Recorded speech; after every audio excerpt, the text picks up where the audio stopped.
अब उसी बात को क्लियर करने के लिए मान लीजिए मैं एक एग्जांपल ले रही हूँ। मेरे पास डिटर्मिनेंट ए दिया हुआ था, वही ABCDEFGHI। अब 2 टाइम्स डिटर्मिनेंट ए अगर मैंने लिखा तो मैंने उसको क्या लिया, रो के साथ मल्टीप्लाई कर दिया। मैं किसी भी एक रो या किसी भी एक कॉलम से मल्टीप्लाई कर सकती थी। मैंने फर्स्ट रो से मल्टीप्लाई किया तो I got 2A 2B 2C DEFGHI। अब बेटा जब मैं इसके एक्सपांशन करती हूँ, जैसे आपको मैंने कल समझाया था, तो 2A बाहर लिया तो कितना आ गया, EI minus HF minus 2B into DI minus GF plus 2C into DH minus GE। मैंने इसको लिखा, ठीक है। अब ये मेरे पास वैल्यू आ गई थी, and if I take 2 common throughout तो 2 वैल्यू आ रही है। This is actually the value of your determinant A, so this becomes value 2 times of determinant A. अब अगर आप में से कोई कहे कि नहीं ये तो मैं नहीं मानता कि वो k क्यूब हो जाएगा, डिटर्मिनेंट ए का मतलब अगर मैं कह दूं कि every element is multiplied bye 2, if I multiply each and every element of this square matrix, तो मेरे पास डिटर्मिनेंट क्या बन जाएगा, 2A 2B 2C 2D 2E 2F 2G 2F और सॉरी G 2G 2H और 2I, ठीक है। तो अब ये क्या बन जाएगा, मैं फिर वही वाली डिटर्मिनेशन एक्सपेंशन कर रही हूँ, एक्सपेंडिंग लॉन्ग R1, तो मेरे पास क्या आ गया, 2A times 4EI minus 4HF minus 2B 2D into 2I कितना हो गया, 4DI माइनस 4GF, यहाँ पर 4 लिखेंगे आप, ठीक है, और plus 2C 4DH minus 4GE, ठीक है। ये वैल्यू आ गई मेरे पास। अब अगर यहाँ का 2 और ये थ्रू आउट जो ब्रैकेट में 4 दिया हो, मैं से अगर कॉमन ले लूँ तो 2 और 4 बाहर आ जाए और अंदर क्या होगा, देखो it is A EI minus HF minus B DI minus GF plus C DH minus GE। This is my value of determinant A and the outside it is 8 times determinant A। क्या मैं कह सकती हूँ कि 2 times of determinant A is equals to 8 times of determinant A? No, I can't say. That's why when I say that 2 times determinant A, it means multiply the determinant by 2 for any one row or any one column। बेटा ये तो है आपका fourth property का first part है। उसका ही आगे further भी एक है पार्ट, और वो क्या है कि if the corresponding elements of any 2 rows or column of a determinant they are in the same ratio then the value of determinant is 0। इस बात को समझने के लिए मैं एक एग्जांपल ले रही हूँ। मान लीजिए मेरे पास एक डिटर्मिनेंट है जिसमें कोई भी 2 रोज या 2 कॉलम्स, मैंने 2 कॉलम्स लिए, ठीक है, and their values are in ratio. जैसे फर्स्ट कॉलम है 1 2 3, सेकंड है 5 10 15 और थर्ड मान लीजिए है 2 5 6, ठीक है। अब यहाँ अगर ध्यान से देखो, can I split this determinant as 1 2 3 as it is, 5 as 5 into 1, 10 as 5 into 2 and 15 as 5 into 3 and third column as it is। अब यहाँ देखिए थ्रू आउट 5 जो है सेकंड कॉलम में कॉमन है। अगर मैं इसको बाहर लिख दूँ तो I am having 1 2 3 1 2 3 2 5 6। Now since these C1 and C2 they are identical, और अकॉर्डिंग टू अभी हमने जो प्रॉपर्टी की थी उस प्रॉपर्टी के अकॉर्डिंगली इफ एनी 2 rows और any 2 columns of a determinant are equal of matrix are equal then the determinant is equals to 0। इसका मतलब क्या होगा, क्योंकि दोनों कॉलम्स इसके आइडेंटिकल हैं, it means the value of this determinant is equals to 0। ये चीज़ क्लियर हो गई अब हमें, ठीक है। तो ये आपने ध्यान रखना है कि अगर हमारे पास 5 कॉमन आ रहा था तो हमने उसको बाहर रखा और value of this determinant is equals to 0, क्योंकि इसमें 2 कॉलम्स जो हैं वो सेम आ रहे थे। So this is your second part of your fourth property. Okay, now moving to your fifth property. Yes, now moving to your fifth property. बेटा अभी तक हमने जो किए हैं 4 प्रॉपर्टीज उसमें क्या था, फर्स्ट हमने बोला कि रोज और कॉलम्स को हम इंटरचेंज कर दें तो determinant remains same, means the determinant of A and the determinant of A transpose they both are identical. This was my first property. और सेकंड प्रॉपर्टी हमने क्या किया था, according to your second property what we have done is that if any 2 rows और any 2 columns they are interchanged then the value of determinant remains same but the sign it changes, ठीक है। and the next one is if any 2 rows or any 2 columns of a determinant are identical then the value of this determinant is equals to 0, ठीक है। This was a third property. और fourth property में अभी हमने क्या समझा था कि if a determinant is multiplied, if any determinant is multiplied by a scalar then it means that any one row or any one column is multiplied, because अगर आप पूरे डिटर्मिनेंट को उससे मल्टीप्लाई कर देंगे तो इट विल बिकम क्यूब हो जाएगा, दैट विल बी द के cube times the value of the original determinant, ठीक है। और उसी का ही हमने फर्दर बोला था कि अगर any corresponding elements of any two rows or columns of a determinant are in the same ratio, then the value of the determinant is equals to 0, right? Next is,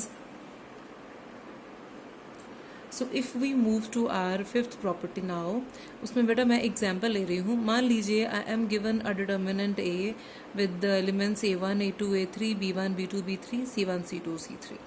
अब अगर मुझसे कहा जाए इसमें मैं एक ये प्रॉपर्टी लगाऊं that r1 changes to r1 plus 2 times r2, तो इसका मतलब क्या बन गया? It will be a1 plus 2 times b1, a2 plus 2 times b2 and a3 plus 2 times b3, और बाकी दोनों रोज जो है वो एज इट इज़ हैं। अब अगर इसके बाद मैं नेक्स्ट स्टेप पे कॉलम अप्लाई करना चाहूँ तो जैसे मैट्रिसेस में है कि अगर मैंने सिर्फ रो ट्रांसफॉर्मेशन किया तो मैं सिर्फ रोज में ही चेंजेस लाऊंगी, I can't move any column. इसमें ऐसा कुछ नहीं होता, इसमें आप कॉलम्स पर भी लगा सकते हो। पर जो ध्यान देने वाली बात है वो ये है that don't apply two operations or more in one step, क्योंकि अगर आप दो से ज़्यादा ऑपरेशन लगाओगे या दो ऑपरेशन भी लगाते हो, बेटर यही रहेगा। वैसे दो लगा लेते हैं, लेकिन मैं ये कहूँगी कि एक स्टेप में एक ही ऑपरेशन लगाइए, क्योंकि अगर आप दो ऑपरेशंस लगाते हो तो मिस्टेक्स होने के चांसेस बहुत ब्राइट रह जाते हैं, ठीक है। एक चीज़ ये ध्यान में रखनी है कि एक टाइम पर एक ही ऑपरेशन अप्लाई कीजिए, स्टेप बाय स्टेप, ठीक है। अच्छा, और नेक्स्ट क्या है कि if I am having r1 changes to 2 times r1, this is not possible. अब आप कहेंगे कि क्यों, हम मैट्रिसेस में तो हम ऐसा कर लेते थे कि अगर हमने 2 टाइम्स करना है। नो बेटा, डिटर्मिनेंट में ऐसा नहीं होता। इसका मतलब क्या है? अगर मैंने कहा कि r1 changes to 2 times r1, तो इसका मतलब क्या हो जाएगा कि जो डिटर्मिनेंट है it will become 2 times the determinant. क्या ये इक्वलिटी होल्ड होगी तब भी कि जो डिटर्मिनेंट की नॉर्मल वैल्यू आ रही थी, when I multiply one row, ठीक है, बाय यानी अगर मैंने किसी भी स्केलर से उसको मल्टीप्लाई किया, ये मैं अपने आप अपनी मर्जी से नहीं कर सकती हूँ। हाँ, ये तब हो सकता है कि अगर मेरे पास कोई भी डिटर्मिनेंट दे रखा हो, ठीक है, अगर मैंने उसके किसी भी रो को 2 से मैं मल्टीप्लाई करती हूँ, ठीक है, जैसे अगर मैंने मान लीजिए यहाँ पे लिखा हुआ है DEF, यहाँ ABC है, मैं बाहर उसको मल्टीप्लाई और डिवाइड बाय 2 करूँगी ताकि ये इसकी जो बैलेंसिंग है वो उतनी रहनी चाहिए, DEF GHI, then this is possible, ठीक है। अदरवाइज आई कांट से कि multiply sorry r1 changes to 2 times of r1, ठीक है। अच्छा, उसके आगे एक और है हमारे लिए।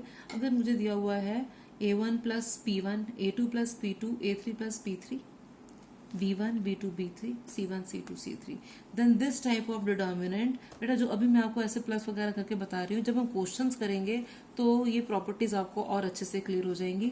अभी मैं आपको जो बता रही हूँ जनरल फॉर्म में बता रही हूँ, ठीक है। मतलब ये कि अगर आपके पास ऐसे दिया हुआ हो, ठीक है, तो आप उसे कैसे लिखेंगे? आप इसे स्प्लिट करेंगे इन 2 सेपरेट डिटर्मिनेंट्स, और वो क्या होंगे? a1 a2 a3 b1 b2 b3 c1 c2 c3 and plus p1 p2 p3 b1 b2 b3 c1 c2 c3, ठीक है। अभी इसको एक्सप्लेन करने के लिए मैंने आपको एक एग्जांपल दे रही हूँ। देखिए इसे हमें क्या क्या रिजल्ट्स हम फॉलो कर सकते हैं। Suppose I am having a determinant 1 2 3, 1 plus x, 2 plus y, 3 plus z, x y z. अब मेरे अकॉर्डिंगली मैं इसको, क्योंकि जो मेरी सेकेंड रो है this can be split up, तो मैंने इसको स्प्लिट किया, वो क्या बन गया? 1 2 3 x y z plus 1 2 3 x y z x y z. अब ध्यान से देखो, यहाँ पर मेरी r1 और r2 दोनों आइडेंटिकल हैं, means the value of this determinant is 0, और in the second determinant x y z and x y z, r2 and r3 are identical, so again this is 0, so this will changes to 0 plus 0, that is equals to 0. So this was your fifth property, and now the last property, that is your property number 6. According to this property, if you are having any determinant a1 a2 a3 b1 b2 b3 c1 c2 c3, and if I am to apply r1 changes to r1 plus k times of r3, इसका मतलब क्या बन जाएगा? a1 plus k times c1, a2 plus k times c2 and a3 plus k times c3, ठीक है। और दूसरा क्या हो जाएगा? b1 b2 b3 and c1 c2 c3, ये वैल्यू मेरे पास आ जाएगी।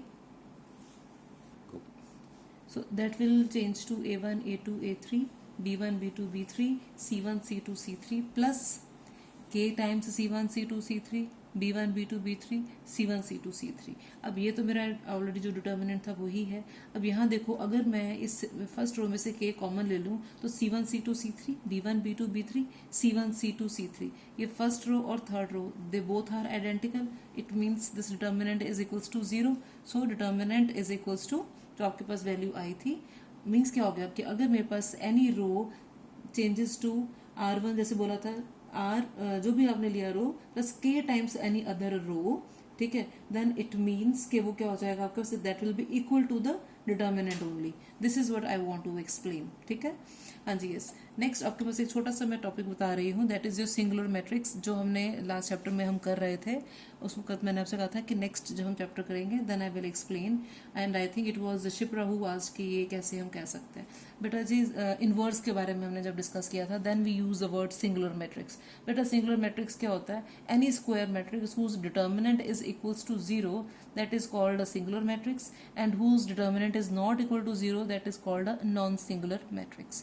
Now we are in the condition to start with your exercise 4.2.